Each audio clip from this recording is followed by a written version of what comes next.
ഇന്നിപ്പോൾ ഈ കോടതിയിൽ എൻഫോഴ്സ്മെന്റ് ഡയറക്ടറേറ്റിന്റെ അറസ്റ്റിനെ ചോദ്യം ചെയ്ത് അരവിന്ദ് കെജ്രിവാൾ നൽകിയ ഹർജിയിൽ സുപ്രീം കോടതി എടുത്തിരിക്കുന്ന തീരുമാനം രണ്ട് പ്രധാനപ്പെട്ട നിയമപ്രശ്നങ്ങളിൽ വിശാല ബെഞ്ച് ഈ കാര്യങ്ങൾ പരിശോധിക്കട്ടെ എന്നുള്ളതാണല്ലോ. ഒന്ന്, ഏതൊക്കെ സാഹചര്യങ്ങളിൽ എന്തൊക്കെ കാരണങ്ങളാൽ ഈ എൻഫോഴ്സ്മെന്റ് ഡയറക്ടറേറ്റ് പോലൊരു ഏജൻസിക്ക് അറസ്റ്റ് നടത്താമെന്നതും PMLA നിയമപ്രകാരം ഏജൻസികളുടെ അറസ്റ്റ് അധികാരത്തിൽ ഏത് അളവ് വരെ, ഏത് പരിധി വരെ കോടതിക്ക് ഇടപെടാം, ഇത്തരം കാര്യങ്ങളിൽ വ്യക്തത വരുത്തുകയാണല്ലോ വിശാല ബെഞ്ചിന് വിട്ടതിലൂടെ കോടതി ലക്ഷ്യം വെക്കുന്നത്. ഈ നടപടിയുടെ സാങ്കത്യം എന്താണ്? എത്രത്തോളം ഇതിന് പ്രാധാന്യമുണ്ട്? ഇത് അന്വേഷണ ഏജൻസികൾ ക്രമവിരുദ്ധമായും അന്യായമായും ഇത്തരം കേസുകളിൽ രാഷ്ട്രീയ പ്രേരിതമായി ഇടപെടുന്നു എന്ന ആക്ഷേപങ്ങൾ നിലനിൽക്കുന്ന പശ്ചാത്തലത്തിൽ സുപ്രീം കോടതിയുടെ തീരുമാനം എത്രത്തോളം പ്രസക്തമാണ്?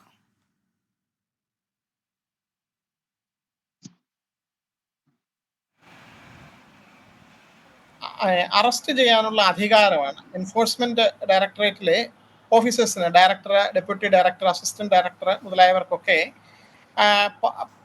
അറസ്റ്റ് ചെയ്യാനുള്ള അധികാരം നൽകിക്കൊണ്ടുള്ള വകുപ്പാണ്. ആ വകുപ്പ് എന്ത് സാഹചര്യങ്ങളിലാണ് ഉപയോഗിക്കേണ്ടത് എന്നതിനെ ചാലഞ്ച് ചെയ്ത് മാത്രമാണ് അരവിന്ദ് കെജ്രിവാൾ ഹൈക്കോടതിയിലും പിന്നീട് സുപ്രീം കോടതിയിലും വന്നത്. അല്ലാതെ ഒരു ബെയിൽ ആപ്ലിക്കേഷൻ അദ്ദേഹം കൊടുത്തിട്ടില്ല. അപ്പോൾ അതൊരു നിയമപ്രശ്നമാണ്. ആ നിയമപ്രശ്നം തീരുമാനിക്കുന്നത് വളരെ പ്രാധാന്യമുള്ളൊരു വിഷയമാണ്.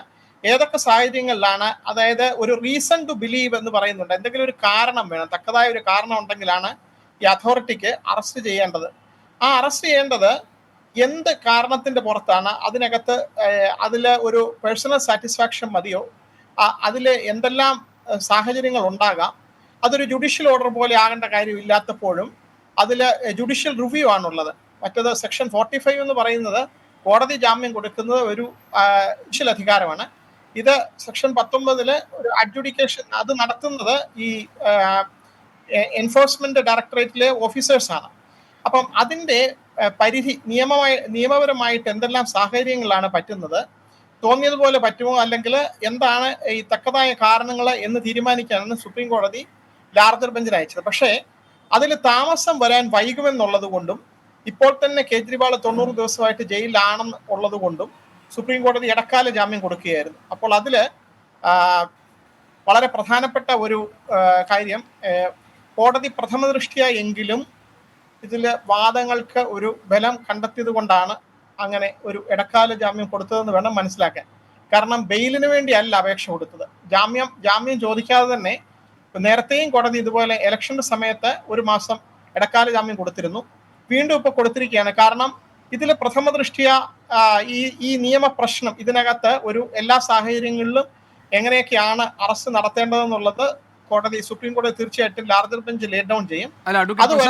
അതായത് കള്ളപ്പണ നിരോധന നിയമപ്രകാരം ഇപ്പോൾ നടന്നിരിക്കുന്ന അറസ്റ്റ് നിയമവിരുദ്ധമാണ്. ഇതാണല്ലോ അരവിന്ദ് കെജ്രിവാൾ കോടതിയുടെ ശ്രദ്ധയിലേക്ക് കൊണ്ടുവന്നിരിക്കുന്നത്. ആ ഒരു വാദത്തിൽ, അല്ലെങ്കിൽ അരവിന്ദ് കെജ്രിവാൾ ഉന്നയിച്ചിരിക്കുന്ന ആ പ്രധാനപ്പെട്ട ആർഗ്യുമെന്റിൽ ഒരു ന്യായമുണ്ട് എന്ന് കണ്ടാണോ കോടതി വിശാല ബെഞ്ചിന് വിട്ടത്? ആ അർത്ഥത്തിൽ അതിനൊരു ബലമുണ്ട് എന്നാണോ താങ്കൾ പറയുന്നത്? നിയമപരമായ വാദത്തിന് വലിയ ബലമുണ്ട്. വസ്തുതകള് പൂർണ്ണമായിട്ടും ട്രയൽ കോടതിയിലെ ട്രയൽ നടത്തിയാണ് തെളിയിക്കേണ്ടത്. ബെയിൽ ആപ്ലിക്കേഷൻ ആയിരുന്നെങ്കിൽ, ഒരു ജാമ്യാപേക്ഷയാണ് കൊടുക്കുന്നതെങ്കിൽ വസ്തുതയുടെ പ്രഥമ ദൃഷ്ട്യാ കഴമ്പുണ്ടോ ഇല്ലയോ എന്നുള്ളത് കോടതിക്ക് രേഖപ്പെടുത്തേണ്ടി വന്നേനെ. ഇപ്പോൾ ചോദ്യം ചെയ്തിരിക്കുന്ന അതിനു മുമ്പുള്ള ഒരു സ്റ്റേജാണ്. അറസ്റ്റ് ചെയ്തത് നിയമപരമായിട്ടാണോ എന്നുള്ള ഒരൊറ്റ ചോദ്യമാണ് കേജ്രിവാൾ ഉയർത്തിയത്. അതായത് ആദ്യത്തെ സ്റ്റേജാണ് ഈ അറസ്റ്റ് എന്ന് പറയുന്നത്. അറസ്റ്റ് കഴിഞ്ഞിട്ടാണ് പിന്നെ കോടതിയിൽ ജാമ്യാപേക്ഷ വരുന്നത്. അറസ്റ്റ് ചെയ്തത് തന്നെ ഒരു കാരണവും ഇല്ലാതെയാണ് അറസ്റ്റ് ചെയ്തത്.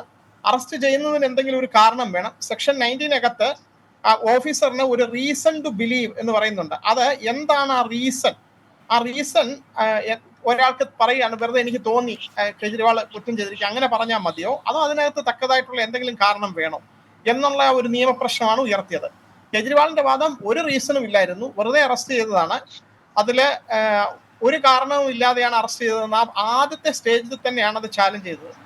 അത് കോടതി പരിഗണിക്കാം എന്ന് പറയുന്നതോടൊപ്പം അത് പരിഗണിക്കാൻ സമയമെടുക്കും. ഇപ്പോൾ തന്നെ ഓൾറെഡി 90 ദിവസം ജയിലിലായതുകൊണ്ട് ഇപ്പോൾ ഇടക്കാല ജാമ്യം കൊടുക്കുകയാണെന്ന് കോടതി സ്വമേധയാ പറയുകയായിരുന്നു. ഒരു ജാമ്യാപേക്ഷ പോലും ഇല്ലാതെ കോടതി സ്വമേധയാ ഇടക്കാല ജാമ്യം കൊടുക്കുകയായിരുന്നു. നേരത്തെയും ഇതുപോലെ തന്നെയാണ് ചെയ്തത്. അപ്പോൾ ഇപ്പോഴത്തെ ഇതിന്റെ പ്രാധാന്യം, കെജ്രിവാൾ ഉയർത്തിയ നിയമപ്രശ്നം വളരെ പ്രാധാന്യമുള്ളതാണ് എന്ന് കോടതി അംഗീകരിച്ചിരിക്കുന്നു.